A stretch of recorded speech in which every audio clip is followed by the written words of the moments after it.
Hey everyone, it's me again, Dr. Whimsy. Hello, hello, and I am still here in the digestive tract. We're doing quite a few videos on the digestive tract, and that's because a lot of people have been talking to me about it.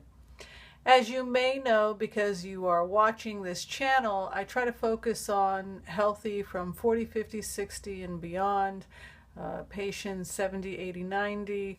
Let's just live as long as we can, as healthy as we can, and that is really what this channel is about. And so consequently, I get asked a lot about the digestive tract. How can we strengthen the digestive tract and improve our digestive health? And sometimes one of the earliest symptoms that we are aging is digestive upset. And so today I was asked to talk a little bit about leaky gut syndrome. Is it real? Is there any science behind it? If we do believe in it, and if it is a real problem, how do we treat it? Well, I can talk to you a little bit about how I was trained as a naturopathic doctor. I will leave the debate to the scientist. I have heard both sides, but I can tell you I think the science is pretty compelling that leaky gut syndrome is a real phenomenon, and it's a real problem. So what is it? Let me tell you a little bit about the patient who comes to my office who I see having leaky gut syndrome. Usually something happens. There's usually some type of an insult to the digestive tract that leads to the problem. As I have mentioned in previous videos, sometimes simply growing older, the process of aging, can be a risk factor for many chronic diseases. And that's certainly the case when we're looking at digestive health. But in addition to growing older and having an older digestive system, an older pancreas, for example, that may not be producing optimal amounts of pancreatic enzymes, the smooth muscles of the digestive tract may be not as young as the smooth muscles of our digestive tract when we were in our teens and 20s.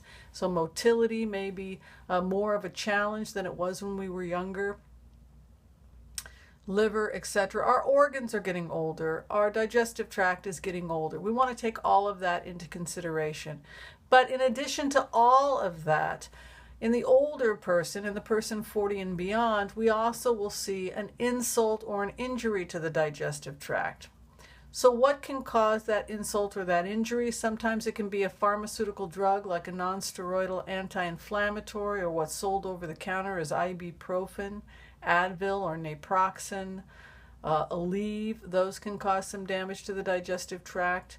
Corticosteroids, even the inhalers, because while we inhale the corticosteroid, if you have asthma, sometimes that medication can be swallowed, and that can be harmful to the digestive tract. Antibiotics are certainly a challenge because, as I have mentioned in previous videos, antibiotics can kill the healthy flora in the digestive tract, and then we have a problem because opportunistic infection can come in. An example, and something we see a lot in hospitals, are opportunistic C. diff or Clostridium difficile.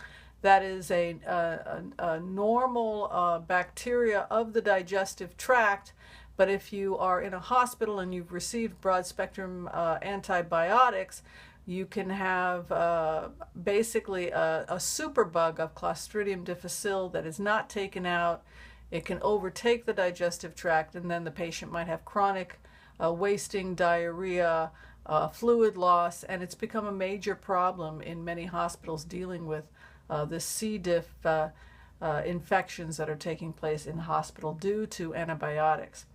But last, I want to talk about the big problem that we see, and I see it almost always when I am treating a leaky gut syndrome, and that is an infection of Candida albicans, which is usually a harmless yeast, but once it takes root in the digestive tract after antibiotics, it can often lead the way to leaky gut syndrome, as can small intestinal bowel overgrowth, which I spoke about at length in my previous video. So let's talk a little bit about what leaky gut syndrome is. Leaky gut syndrome is a breakdown or an increase in the permeability of the digestive tract, where we see waste products from the digestive tract are beginning to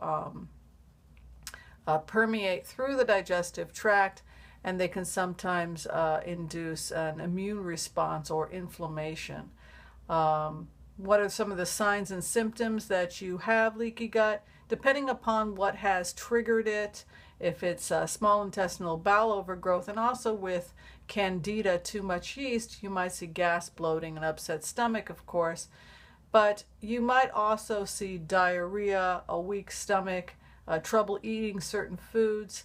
That is not uncommon either. Acne and joint pain, a chronic acne that you have trouble getting rid of is certainly something that we see in people who have small intestinal bowel overgrowth and in candida, which later leads to leaky gut. So it's not unusual for somebody to come into my office and have several things going on at once. For example, they might have small intestinal bowel overgrowth, poor pancreatic function, maybe they're stressed out, maybe they're older and pancreatic function has declined, so we're seeing SIBO. They might have had a long history of antibiotic use, which has killed off the good bacteria and led to these more aggressive forms of bacteria that can be a problem. In a patient like that, you might see IBS with diarrhea-like symptoms. I also saw in this patient that I saw recently who had a couple things going on. He had both SIBO and candida at the same time, but when a fecal tissue sample was done, it also showed that he had a parasite. So there was a lot going on with this patient. And again, it's not unusual for me to see that. I also found in the yeast sample that he had quite a bit of yeast. He had yeast overgrowth. So this is a patient, this is not unusual at all, and in fact it's relatively common. So in the case of a patient who has the leaky gut syndrome, we're seeing something very specific happening in the digestive tract. And that is because yeast and bacteria contain something called decarboxylases. And what those are substances that will break down proteins, specifically the amino acids, which are the building blocks of protein, like ornithine and lysine are amino acids, and they will convert them into these toxic substances like putrescine and cadaverine. Yes, yes, that is sounding a lot like putrid and cadaver.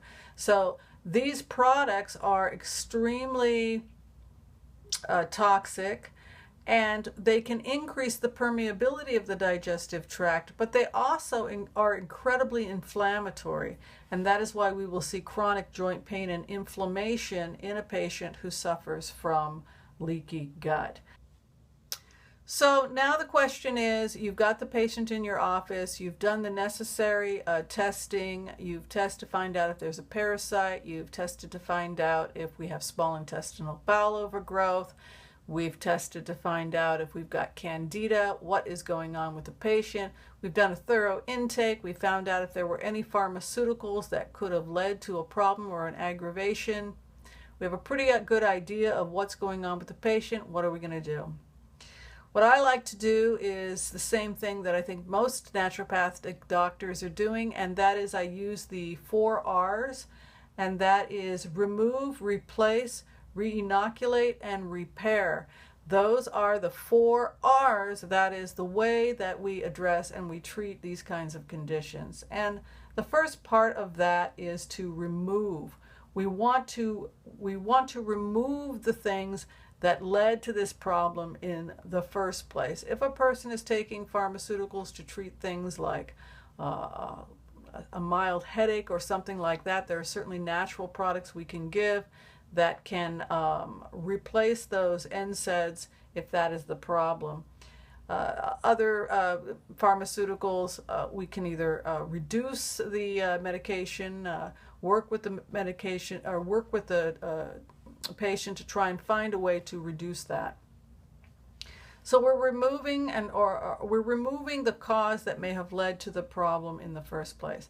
The second thing we want to do, as long as there's no small intestinal bowel overgrowth, is we want to re-inoculate the patient. Some patients also do fine on some probiotics, even if they have small intestinal bowel overgrowth. We just want to make sure we have the right ones. I want to say with the removing of when that first phase, when we're removing the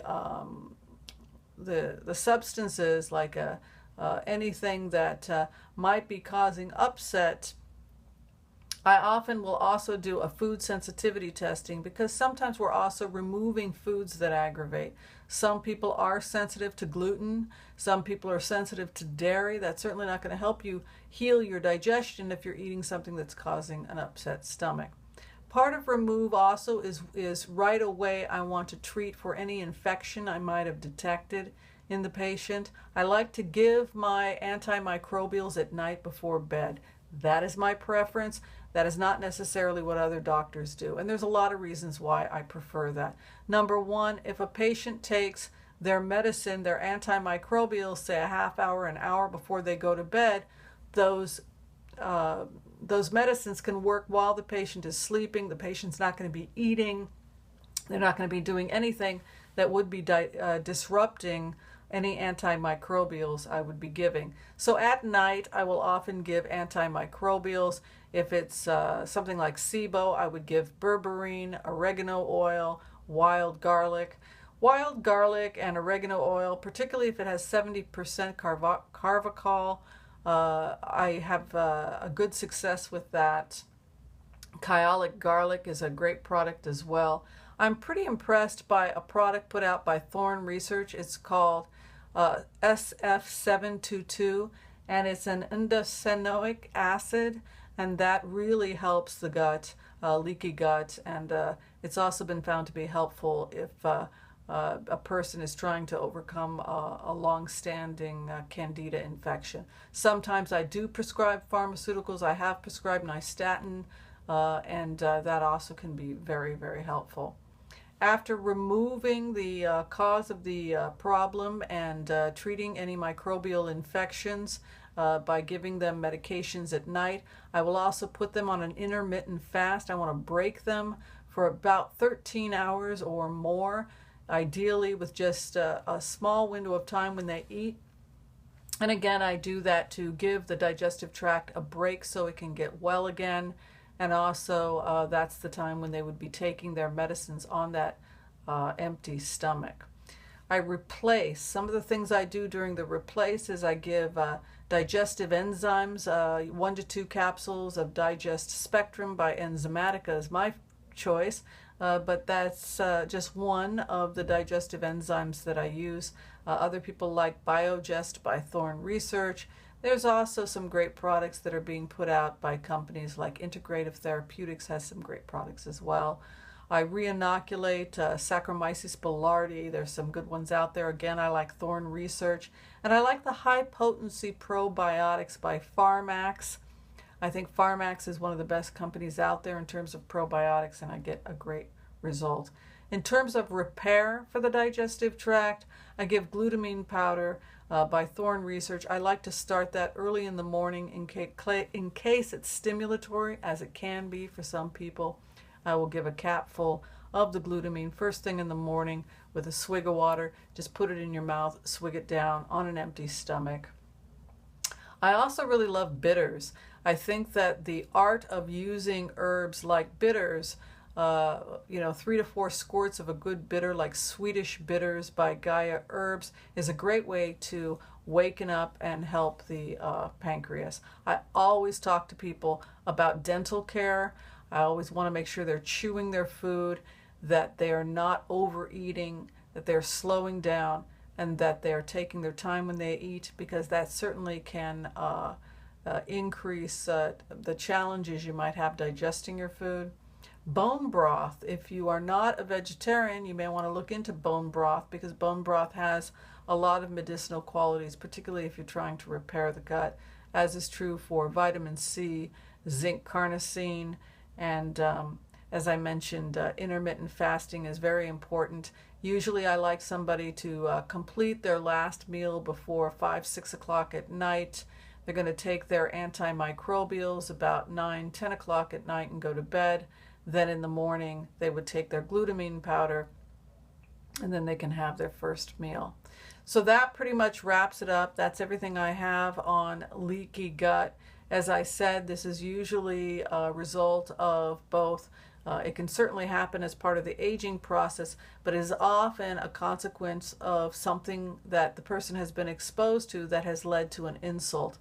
I see this also a lot with people who are on junk food diets and they're just eating too much sugar, which can often lead to challenges with the immune system and also with the microflora of the digestive tract, and certainly it can lead to an increase in Candida albicans in the GI.